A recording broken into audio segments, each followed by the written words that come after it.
Hey, good Fox here. Today I review of Devin Hester's 93 overall wide receiver card. He's got Go Deep Chem and the Return Man Chem. So I'm going to be showing off clips of him as a wide receiver. As a returner, he's about what you'd expect. Basically speed. If you get a good return game, he's probably probably second or third best in the game at returning.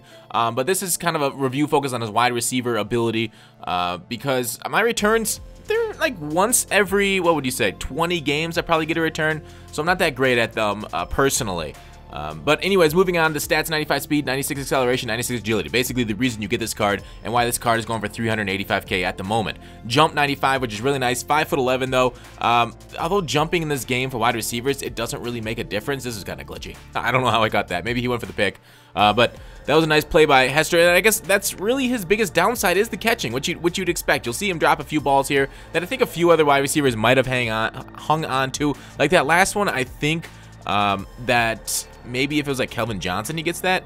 But Hester, I think, is also one of the top and premier cover 3, cover 4 beating cards. I showed you that one as one that he failed on, just wasn't able to clear the safety in time there. But so if you run a lot of beaters like I do, and you got a quarterback with a good enough arm to get it there, you know, the Vic type, the Marinos, you know, the high-end guys with good throw power, Hester is a dangerous weapon. One of them that you really want to have in your squad, like not only going deep, because really the only deep passes in this game are beaters, and like cover 3, cover 4 beaters. I don't know how many times I say that, but or drag routes. I guess that post route works pretty well too. Oftentimes you'll see a user there covering it, but like a drag, deep beater, like really this game is focused around speed at the wide receiver position. Catching it's nice, but oftentimes when you're in traffic, it's gonna be either a drop or a catch, no matter who the receiver is. I guess I would say maybe 1 out of 20 passes.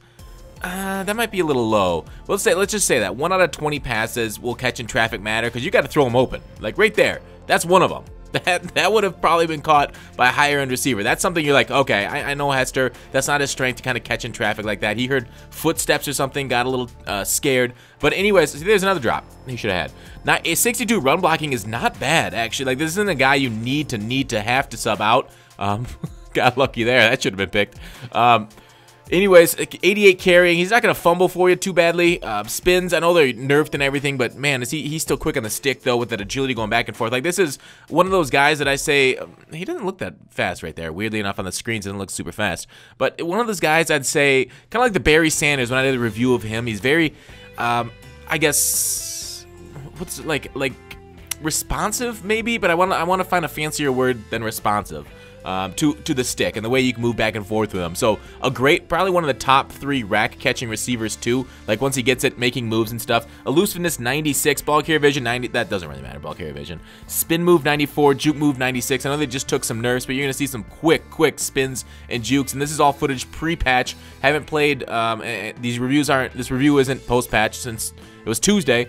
But otherwise, the rest of the card, like, you can take a look at his traits here. Clutch, no, unfortunately. Covers ball, always. Nice to reduce the fumbles. Fights for extra yards, no, makes sense. Makes aggressive catches, no. Rack catches, no. Possession catches, no. I don't know what kind of catches is he making. Like, how is he hanging on these balls? But drops over and passes, yes, that just means he's not going to, like, favor one or the other. But you're going to, look how far behind the defense he is. That is glorious, cover 4 beater. Makes silent catches, no, which is actually kind of bad. But I don't know, has that trait really made a difference with cards? Because I still see like ones with that beautiful jumping with that trait. Yes, they still do that funky jump out of bounds animation and penalty normal.